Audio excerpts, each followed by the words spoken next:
What's good, y'all? It's your boy Trisboy V back with another video.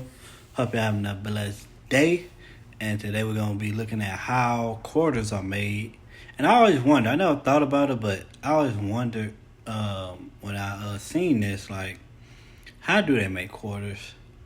And it was like, let's see how they made, cause we gotta know how money made. We know uh, dollars made from trees, paper, and stuff. So let's see what quarters made out of and coins.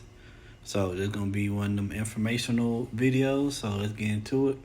Hope you're having a blessed day today, and shoot, let's get it. Coin in your pocket survived extremes during production that would destroy most objects.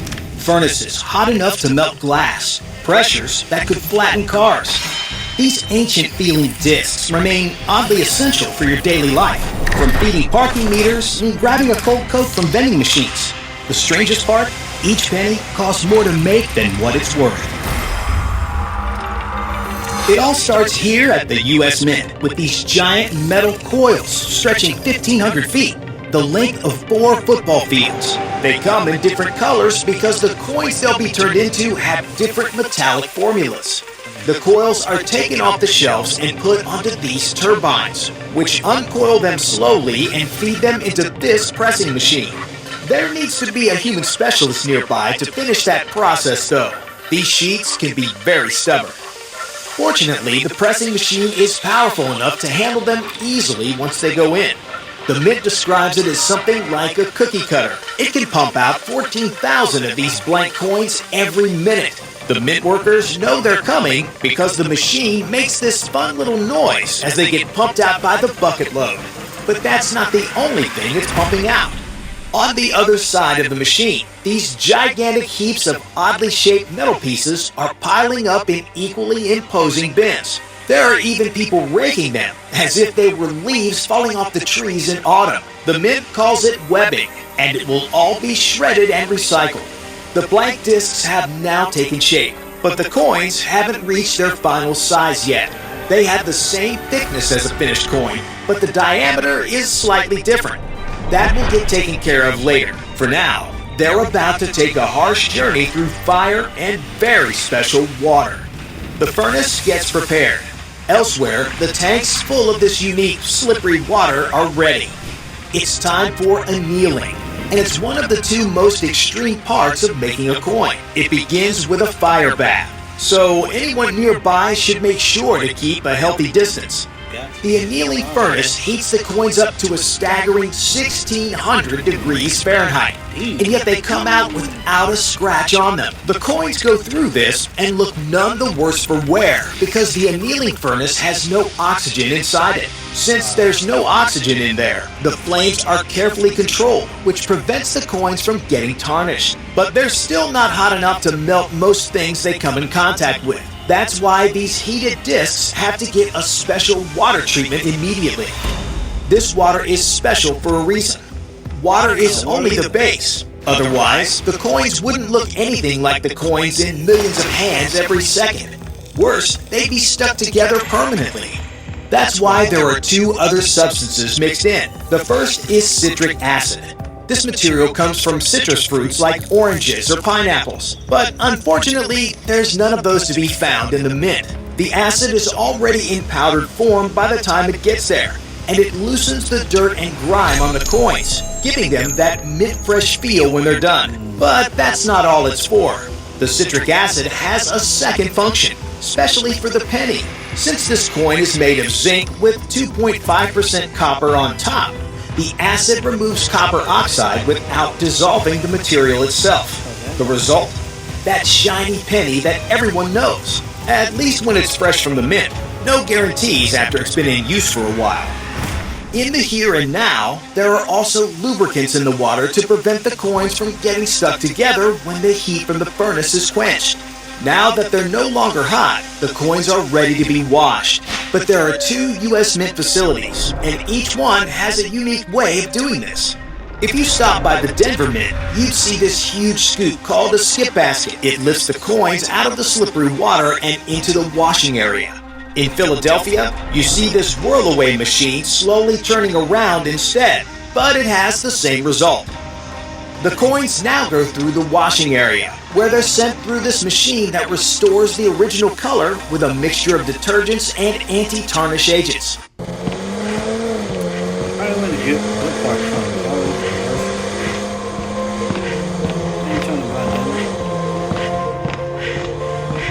That's dope though, how they Once they're dried, it's time for the upsetting mill to get ready. Remember that part where the blank coins weren't in their finished size yet? That's what the upsetting process is all about. The coins now get sent into a groove that's slightly narrower than the current diameter. That's how the metal around the edge gets raised just a little to form a rim. And this isn't just for decoration. If something goes wrong and that rim isn't there, the coins won't be able to finish their journey. The coins leave the rim, and the mint workers have planchettes before them, hopefully. This is one of the most important parts of their job. Most of the coins the mint buys look like this, and they need to be inspected carefully to make sure that the rim is there and they're of the correct size specifications. This is the first line of defense against counterfeiting. An increasing number of counterfeit coins are being seized at American ports of entry as criminals hope to take advantage of amateur investors on the internet. A huge haul of $1.64 million in counterfeit coins and cash was found in Chicago in 2020 alone. If there aren't rigorous design standards in place, the mint would practically invite counterfeiters to seize the day. If everything is fine, wannabe pennies will be ready for the next phase right away. They get sent through this funnel. The other coins go through yet another cleaning process called burnishing. Workers place them in a drum with more cleaning agents and small metal pellets to make the surface smooth and polished. They're treated so lovingly that the mint's employees rinse and hand dry them with towels. That gentle touch won't last long though. It's time for striking. The planchettes now come here to this striking machine, which will give the still blank coins the design that everyone knows so well. This is the other of the two most dramatic parts of the journey. The machine imprints both the heads and tail designs onto the coin at the same time, and it does so with enormous pressure. The familiar circulating coins get put through pressures ranging from 35 to 100 metric tons, depending on the denomination. But the press isn't limited to that. Collectibles like these America the Beautiful 5-ounce silver coins get to feel the force of a staggering 540 metric tons. The common coins are struck once in this press. So are less common coins like half dollars and dollars. If you drive a car, one of the worst things you could do right now is pay for car insurance. I can explain. So I found this website. Proof coins like these American Eagles are struck at least 2 times. And there's a lot of this happening at once, because 750 coins can be struck in this way every minute. There are 63 presses in the Philadelphia Mint and another 54 in Denver.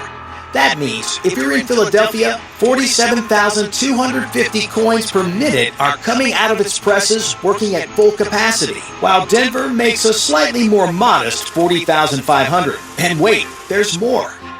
Each of the striking machines have solid metal collars that the planchettes fit into. The fit is made snug thanks to that slightly raised rim we saw earlier on the tour. This little attachment is a vital part of the process. Without this tool, the planchette would expand and flatten like a pancake under such enormous pressure. Before collars came around in 1828, coins were wider, which was a problem if you wanted to carry a lot of them around. You can thank the collar for making coins at least a little more convenient today. But the coin's metallic alloy didn't get watered down as they slimmed. The collars allowed them to get thicker, which is why those dimes and quarters you're carrying can be 8.33% nickel with the remainder of copper. It's been a very busy day, but at least the Mint's employees get to see these piles of finished coins roll off the conveyor belt and into a bin. Inspectors will look at them every so often to make sure there's no mistake in the struck design. If there is, this particular batch will get sent to Coin Purgatory, this machine called a waffler. The waffler bends the coins, making them look a little like a waffle. The scrap gets sent for recycling and sold off, sometimes in the form of collector's curiosities. Without such careful inspections done by hand, the mint would be inviting counterfeiting again. The coins that do pass muster will be counted, weighed, and put into huge bags like this. These bags are so heavy when they're full, they can only be moved by forklift. The forklift then stacks the bags on yet more shelves, where they'll wait for the Federal Reserve to submit an... And I have the video in the description. That's interesting. I wonder how much they get paid to do that. Because that's interesting. All these different machines and processes they have to go through. Okay. So now we see how our coins are made. That's beautiful. That's beautiful. I wonder how much it costs for all that dough. Since they said it costs more money than the coins itself to make them. That's dope. So, hope y'all learned something. I did. Shoot, y'all have a blessing. The Most High love you. I love you. We out.